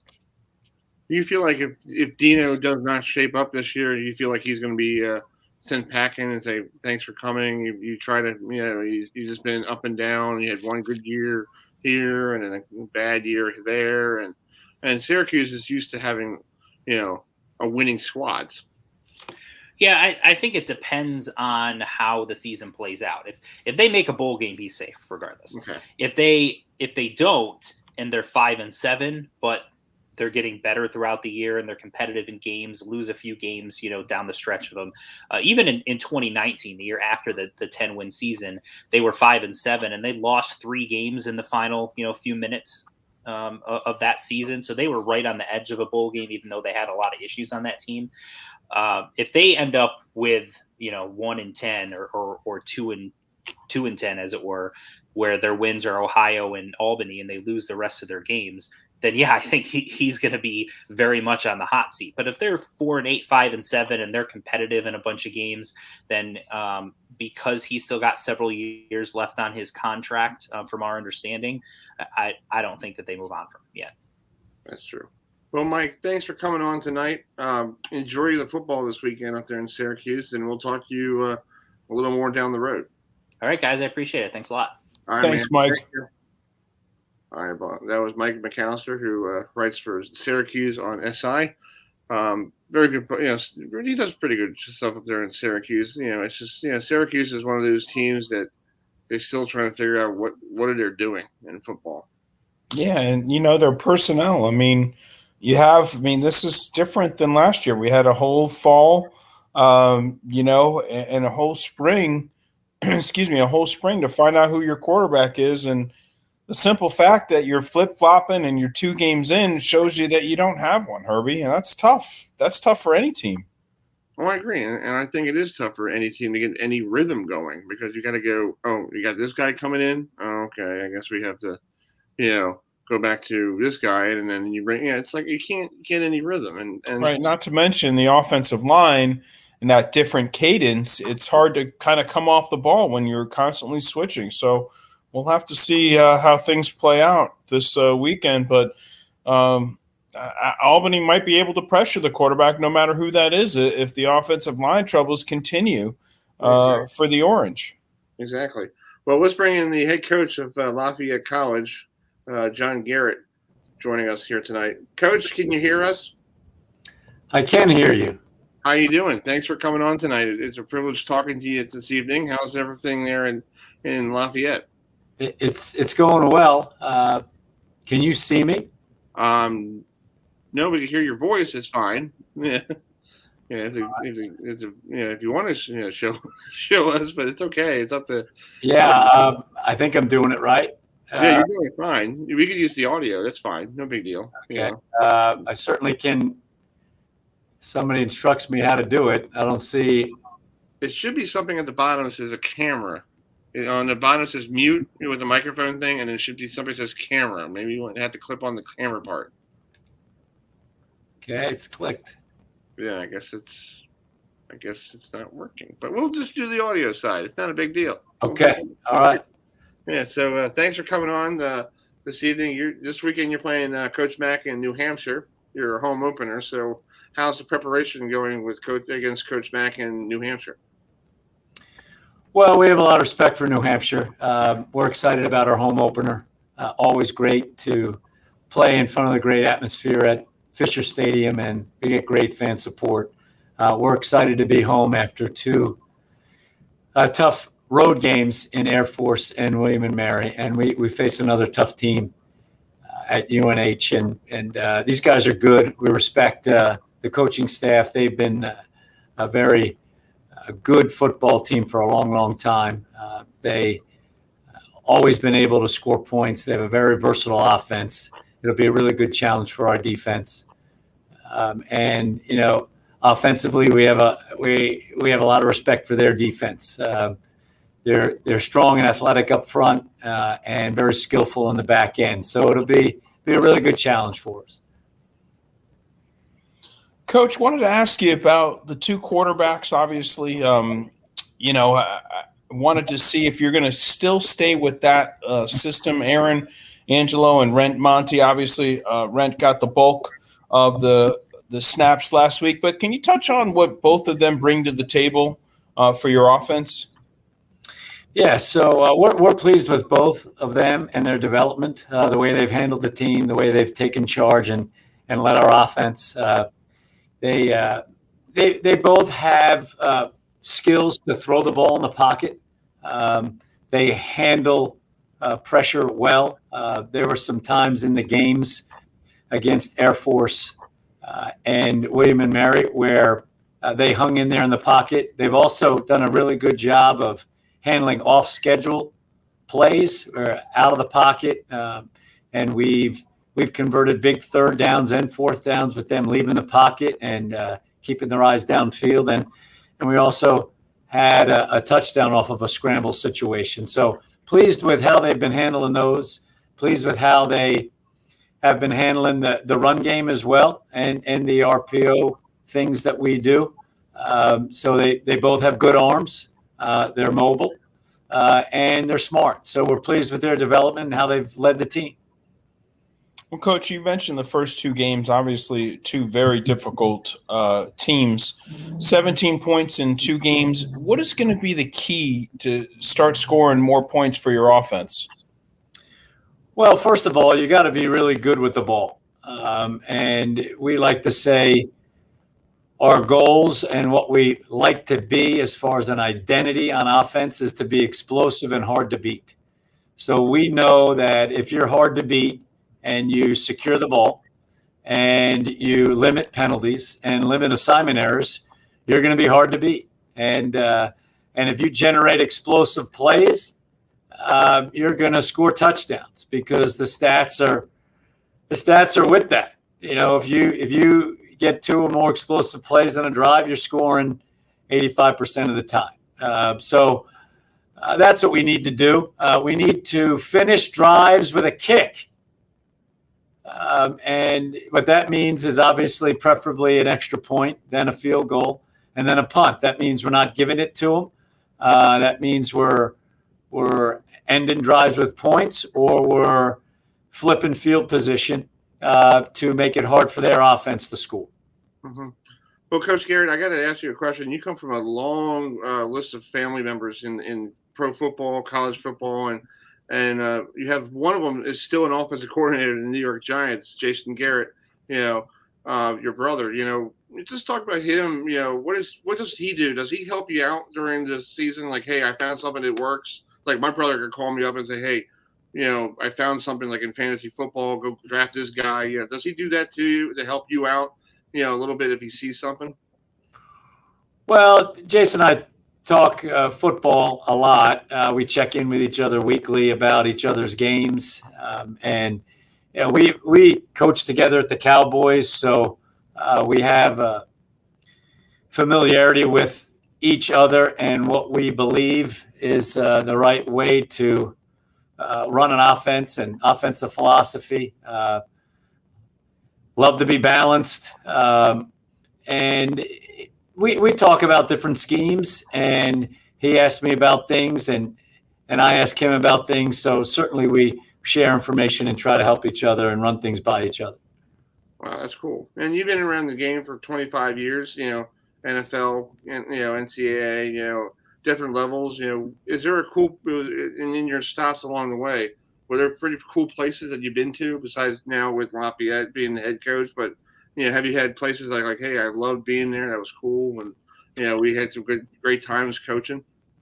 Sure. Well, I've loved every spot that I've coached. The NFL spots, the Tampa Bay Buccaneers and the Arizona Cardinals and Cincinnati Bengals and the Cowboys. They've been associated with a lot of great coaches, been associated with a lot of great players. Had the good fortune of coaching Jason Witten as the tight end coach with the Cowboys, and he's one of the all-time greats, and just loved coaching him and how hard he worked and how much he loved football. And I've loved every place that we've lived, have friends in all those spots that continue to stay in touch with. So have some fond memories of all the different places I've coached during my career. That's cool. Well, real quick, if you're the analyst for tonight, for this game, let's say you're not coaching Lafayette, you're analyzing the game, and I'm going to say on CBS Sports Network or whatever, what do you think the 3 keys for you guys to pull off a win against Coach Mack, who is a very great, defensive mind coach? His offense is pretty good as well. What do you think, the 3 keys for you guys to pull out a win? Well, I think in any game, you have to be good with the ball. And if you can win that turnover margin, and like I mentioned earlier, be hard to beat. Don't give it to them. Make it hard for them to score. No easy plays. And that goes to playing assignment sound football. If we do that on defense, this is a challenge for our defense because they can throw it well, they can run it well. It's multifaceted. So we're going to have to contain them and then generate some explosive plays on offense. And, that combination of being explosive and hard to beat on offense is a lethal combination. And then reducing those explosive plays on defense and then creating some turnovers is a real good combination and formula for success on defense. And then being sound on special teams is really important too. So if you play a clean game and generate some explosive plays and take the ball away, that's always a good formula for victory. That's cool. Well, Coach, thank you so much for coming on tonight. Good luck this Saturday. Lafayette taking on New Hampshire. Is it a mid-afternoon game on Saturday? 12:30. 12:30. So it's after lunch. Get ready to go watch Lafayette take on New Hampshire, and good luck with the home opener. All right. Thanks so much. Have a good night. Go Leopards. All right. Thank you. All right. That's Coach John Garrett, the head coach of Lafayette, joining us this evening. Ewan stepped out for something. We'll bring him back in shortly. Here he is. Went back into the bullpen. Hey, sorry about that, Herbie. Someone was at the door and It's okay. I took you off the thing ago. I was like, "What is he doing? Is he ordering?" Yeah, thank you. I was unexpectedly, but yeah. Hey, thanks to Coach Garrett. That was very interesting. So good luck to the Leopards on Saturday. Exactly. Another big. I know this is not a big game that everybody talks about, but if you're in the state of Maryland, where I am. You got Maryland playing Illinois Friday night, but if you're here in the metro area where Towson and where we are, North Dakota State, who never makes trips to the East Coast, is making a trip to Towson to take on Towson University, and it's going to be a big game on Saturday. First of all, let's bring up, I got some audio from both coaches talking about this game, and first of all, let's bring up the visitors, New Hampshire talking about North Dakota State talking about this game against Towson. How difficult is it from they flying to the East Coast? A very good CAA football team, but our first road game. All the challenges of heading not only just a 3-hour flight, you lose an hour on the travel. We're going to leave a little bit earlier than maybe a typical game in the Midwest, but home opener for them, so anticipate a big crowd. It'll be fun. It's what college football is supposed to be like. It's the thing that we missed in the spring, having big crowds even at opponent stadiums. But we're looking forward to it. It'll be a good challenge for us, and I'm sure they'll be hungry to play the Bison. With that, I'll open it up to questions. Yeah, it's going to be a great game down there at Towson. And here's Coach Rob Ambrose, who these two teams played a couple years ago in the national championship game, and I didn't realize they had problems with the field.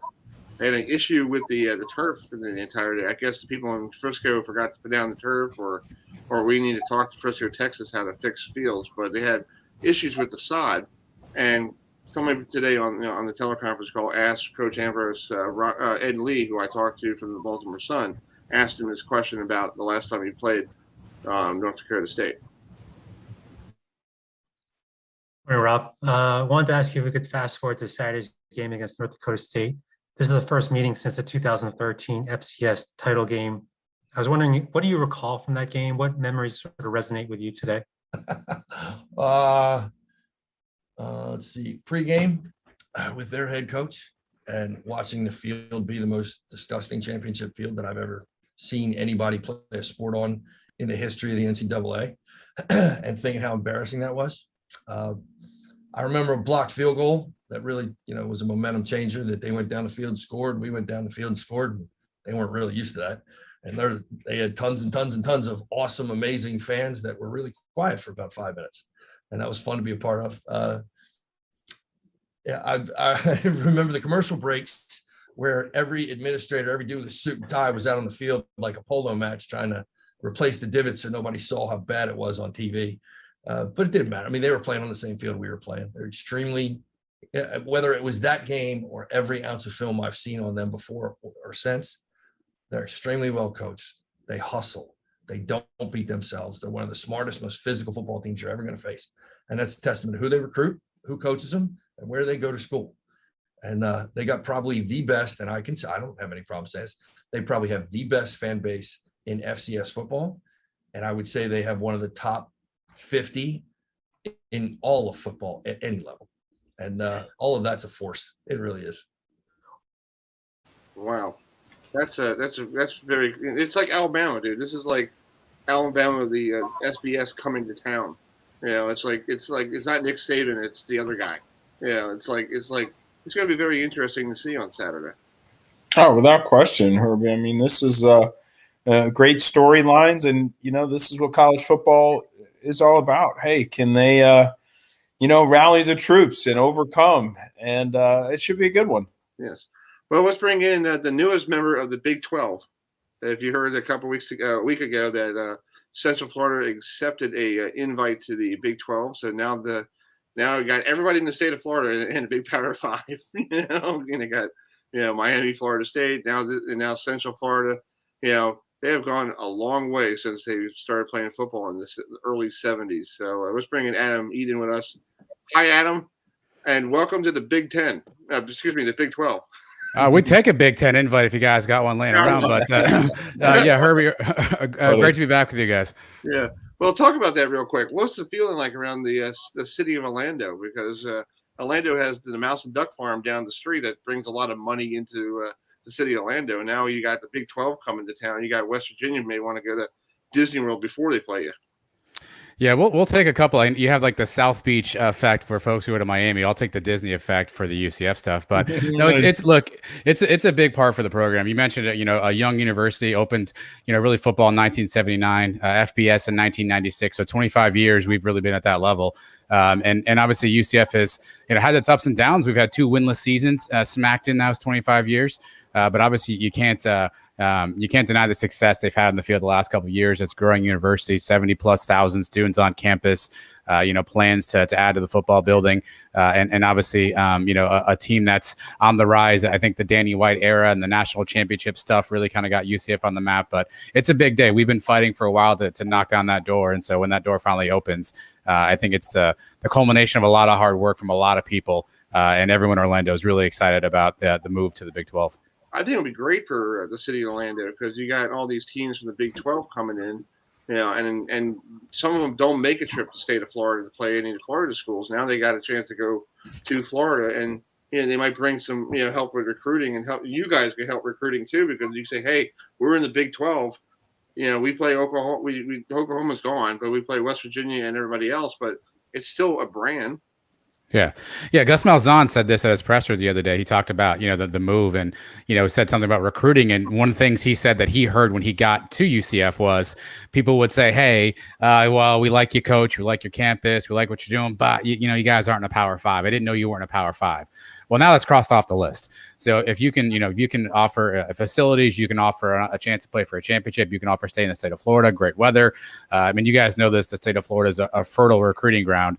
So if we can put that fence around Central Florida and if the only knock, was, hey, you're not in that Power 5 structure, well, that goes away. And so I think that's a huge win. And, with a guy like Gus Malzahn and his recruiting chops, and what he's been able to accomplish in the SEC, I think it's a perfect marriage. And I think that certainly helps, both UCF and maybe the Big 12. We'll see, if kids are seeing Oklahoma State coming to Orlando or Iowa State and looking at those schools as well. I imagine the attractiveness of being in Florida is great for the Big 12 schools. So, we'll definitely reap the rewards of that for sure. But I think it's about building a fence around Orlando and Central Florida for UCF right now.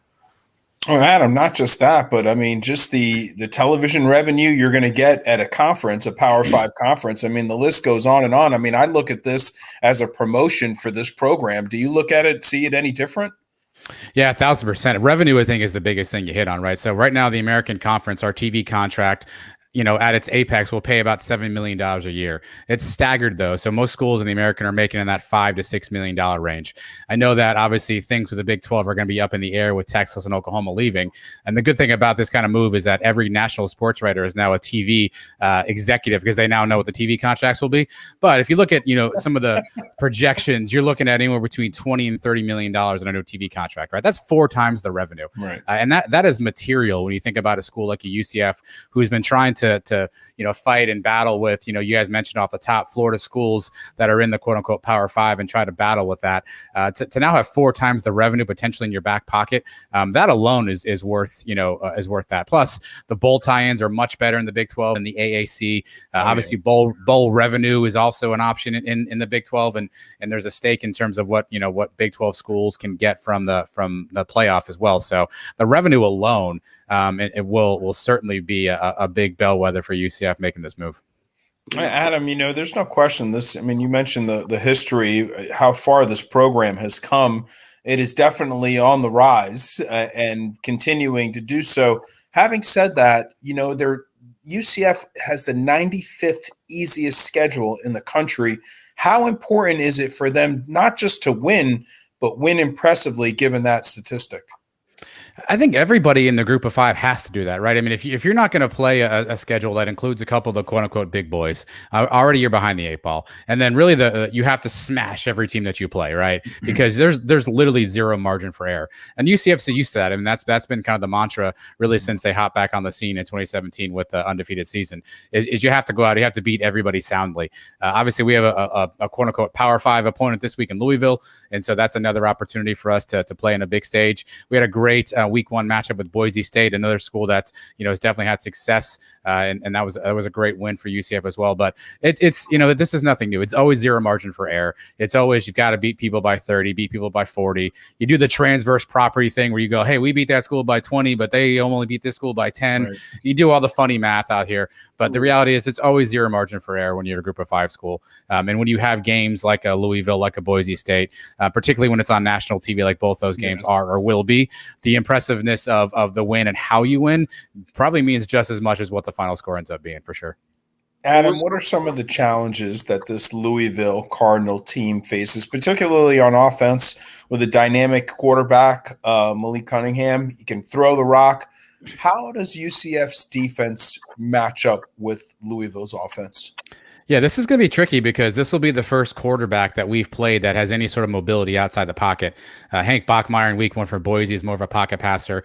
Last week we played Bethune-Cookman, which obviously isn't going to light the world on fire offensively. So this is the first team that we played this year that really has a quarterback that's mobile. So that'll be a challenge. And UCF's breaking in a whole new coaching staff, new defensive coordinator Travis Williams, or T-Will for short. We've got a stout front four. We've got some guys, Ricky Barber, who came from Western Kentucky, who's kind of coming home actually for this game. Big Cat Bryant, who came from Auburn. So we've got some studs up front. We are, I think my stat is right here. We are only giving up 22 yards rushing per game. We are second in the nation and rush yards allowed. So it's obviously been a hallmark, but we haven't faced a quarterback this dynamic. So, can we keep him contained? And really, UCF's been playing a lot of man defense. And as you guys know, you're playing man defense, you're running down the field with your back to the quarterback. So, if you've got your back to Malik Cunningham, he makes a guy miss, all of a sudden he's in the middle of the field, who can turn around and make a play. So I'm curious to see how we'll adjust on the back end. But right now, our strength has been the front four, but we haven't faced an athlete like Malik Cunningham from the quarterback spot. Yeah. Well, we're here with Adam Edom. He has a podcast called The Sons of Central Florida. A very good podcast. I see I have it on my Facebook, and I see you guys do a lot of good shows. When is your show? Is it during before, like on Monday or Tuesday? Because I see it different times a week. Yeah, so we do an audio only version that usually launches on Tuesday, and then we do a live show every Thursday night at 8 o'clock p.m. Similar to what you guys are doing. We're on Facebook, Twitter, YouTube. So we take questions from the audience. We have some guests on as well. So we're twice a week, one audio, one video. Oh, that's cool. Awesome. Let's talk about this game against Louisville. The last time you played Louisville, you guys were conference mates, and it was 2013, and some guy named Boyles was the quarterback, and you guys marched down the field and won the ball game.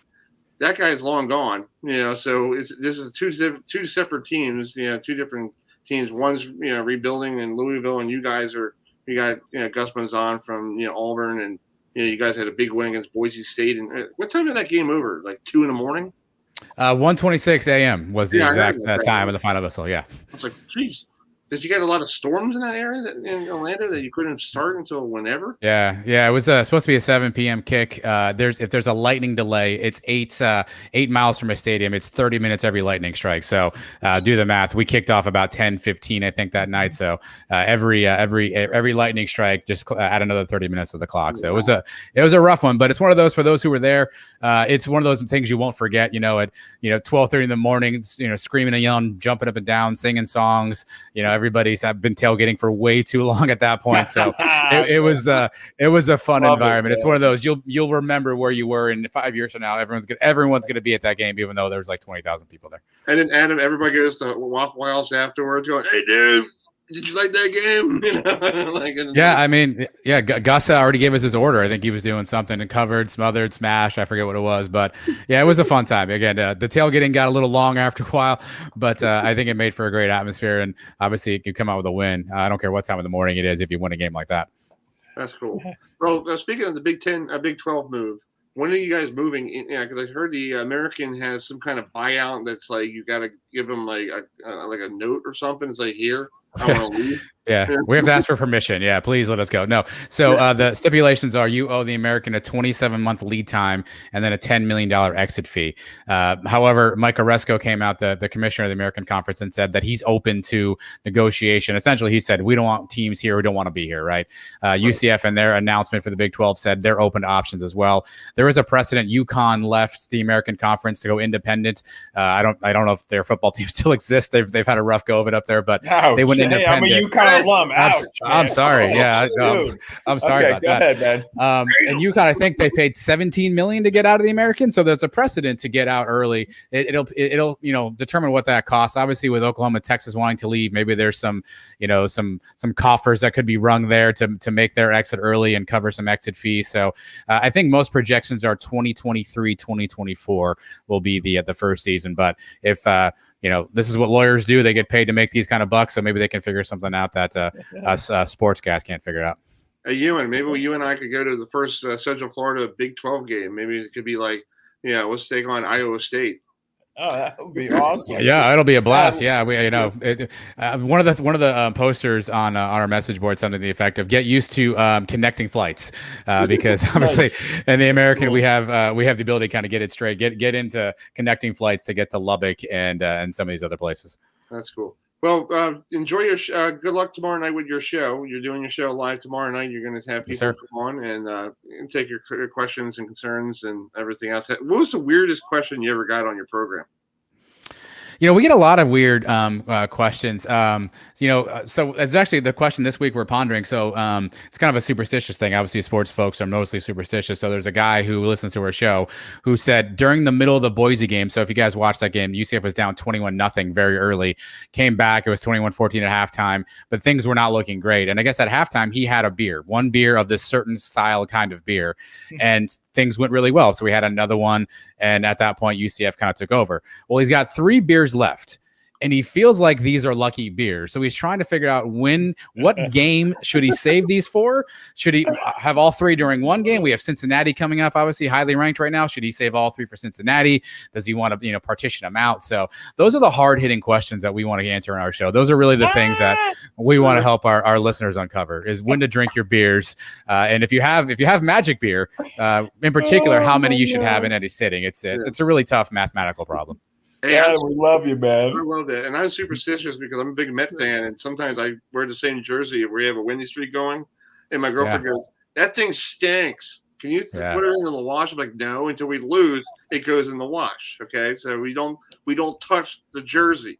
Okay, that's the bottom line. And it's the rule, and I hope she's watching right now. That's the rule. Yeah. it makes perfect sense. I don't understand why people don't get this. It makes perfect sense. Exactly. It's all logical when you think about it. Yeah. Listen, he's going to be sleeping on the couch. We need to lighten up a little bit. Okay. We need to change the subject over here. I want no part of any couching, although you have a 30 for 30 to watch, and there's a 4 that's series. Right. I'm trying to get.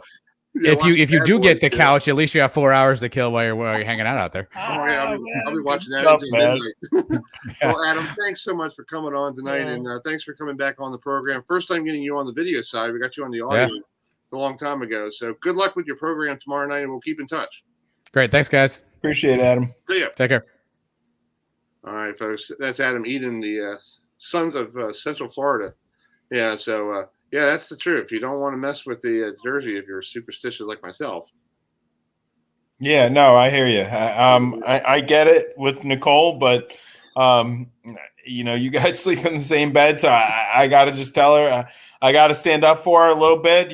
She's got a point. We could. You're going against the brotherhood here. I mean, hey, listen, you could throw it in the dryer with a little fabric softener or a sheet, just to kind of. No one says you have to wash it, but just maybe a little extra spray of cologne or something, Herbie. That's true.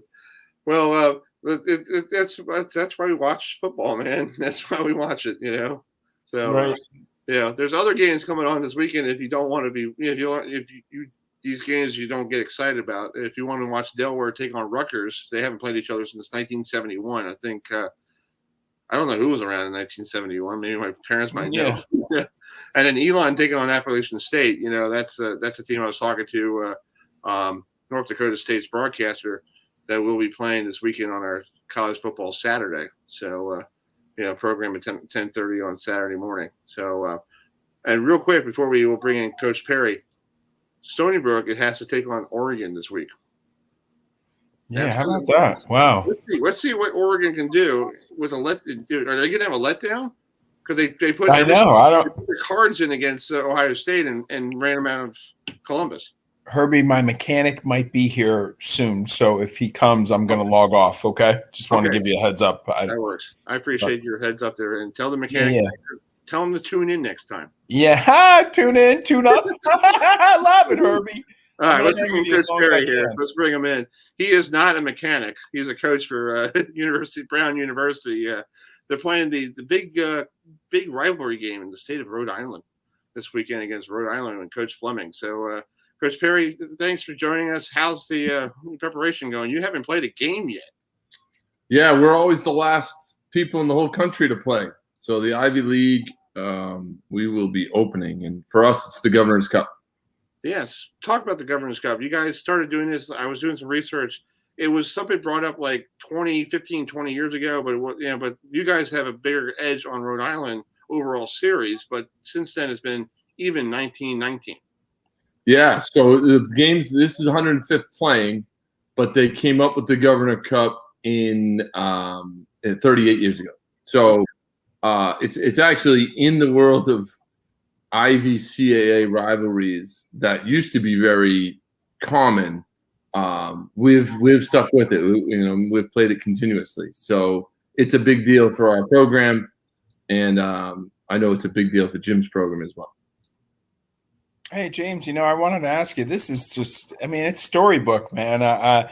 You get to coach where you played, and you were extremely successful.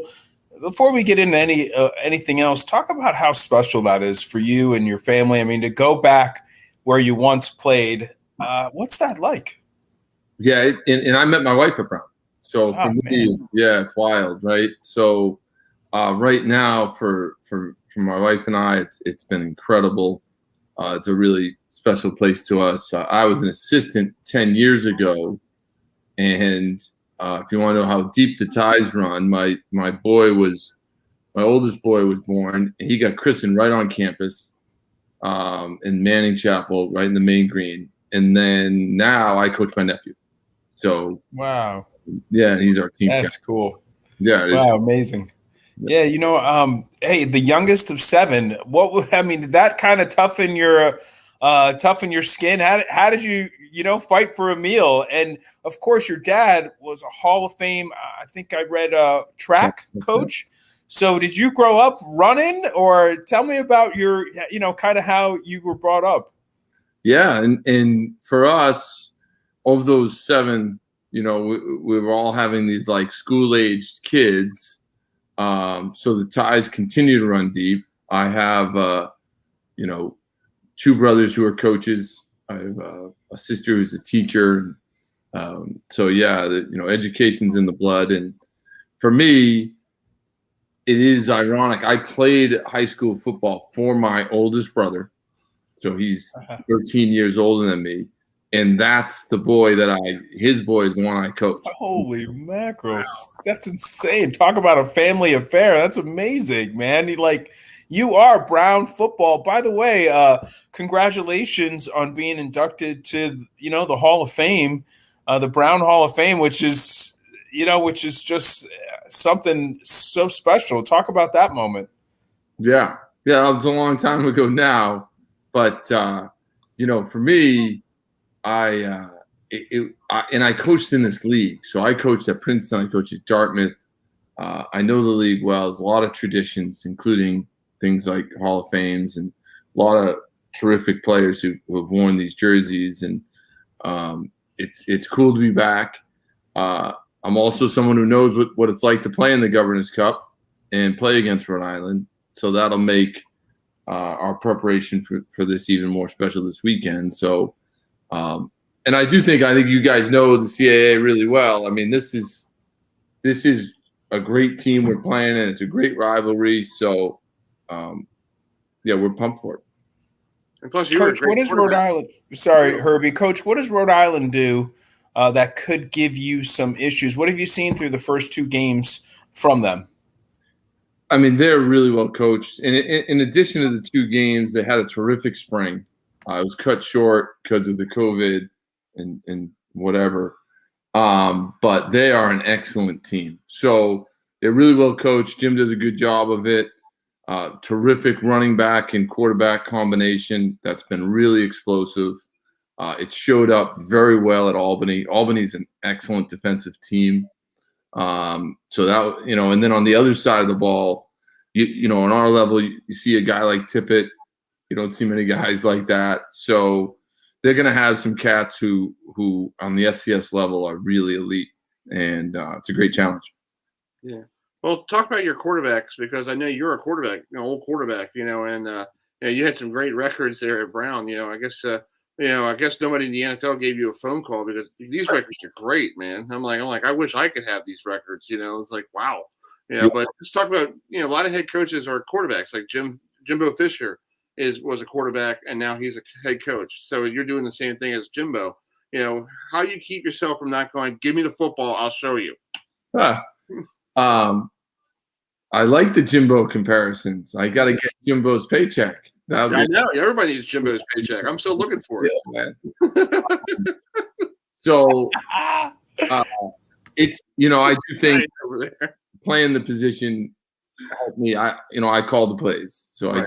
I do stay in touch with, quarterbacks and the quarterback play and our offensive schematic. But at this point, I definitely don't reference anything that I did, unless it's like going under center and checking it deep to some really good wideouts, none of which all my plays that I did as a player, none of them apply anymore. So occasionally I'll say, oh, we used to run this play under center, but short of that, I don't reference the playing days anymore.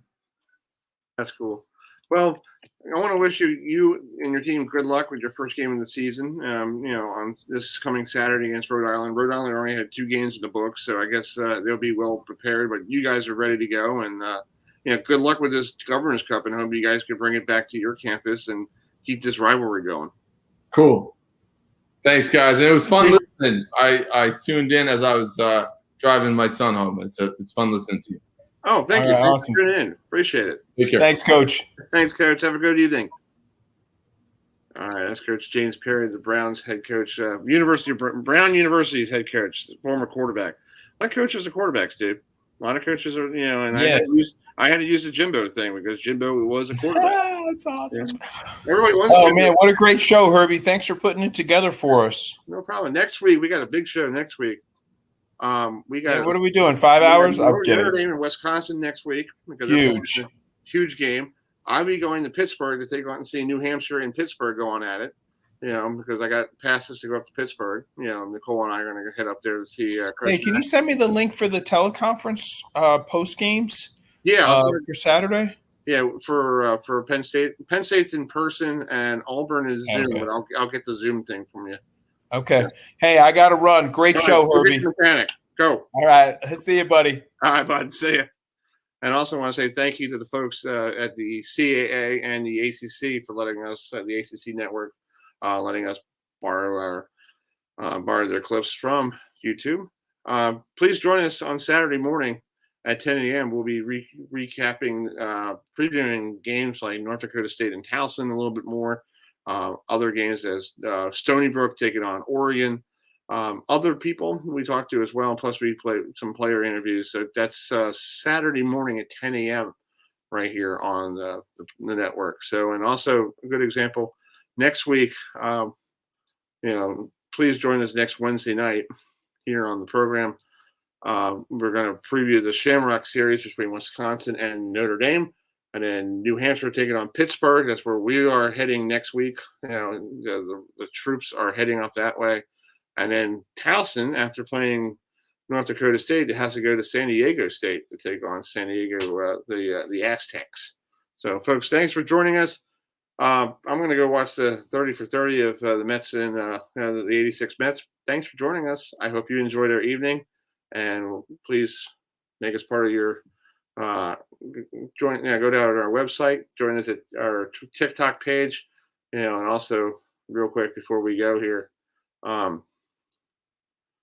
you can always, go to our program. We're actually on YouTube.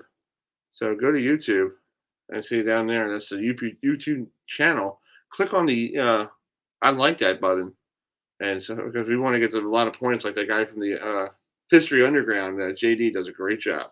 So thanks for joining us. We'll see you all. Join us Saturday morning at 10 a.m. And we'll see you next Wednesday night at 7 p.m. So now for Ewan McCree, for Jordan Bashira, who was on another podcast, I'm Chris Heidel. Have a great evening, everybody, and have a wonderful weekend.